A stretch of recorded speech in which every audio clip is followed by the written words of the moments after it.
Pretty disappointing for a lot of people. And we do know the TTC is saying that they continued their service until about 2 o'clock in the morning. But many people have a lot of concerns, and they're sharing their criticisms over this post on social media that went out while the game was being played. This was during extra innings. We know the game was already going quite late on Saturday, Game 7. So all eyes were on the field, of course, if you're inside Rogers Centre enjoying the game, on TVs, at bars, restaurants, at Nathan Phillips Square, really anywhere. It was so busy downtown.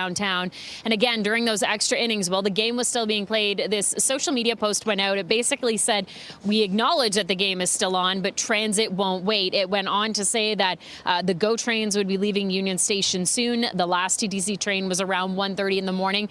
So a lot of questions surrounding, well, if that game had gone into extra innings even later, say like 2 or 3 in the morning, as we saw happen during that series when one game went to as long as 18 innings, what would have happened? Would the transit have shut down? Would they have made other plans? A lot of people raising questions about that post and what the plan was. That includes city councillors, Councillor Pasternak sharing his concerns over all of this, Councillor Brad Bradford saying the decision is dumb. And we also spoke to Councillor Josh Matlow over the weekend. He said this is an issue he's going to be raising at the TTC board meeting. Here's more. I want to understand, why was that decision made?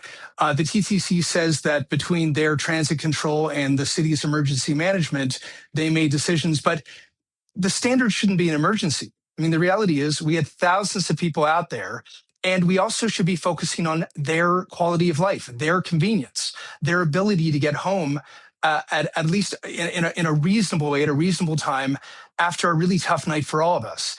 And I just don't accept the excuse that we couldn't have looked ahead, realized that these games sometimes end at 9, but sometimes they go to 18 innings. We should have been prepared. And I also want to make sure that the TTC and Metrolinx are working together between the city and the province to ensure that there's seamless service.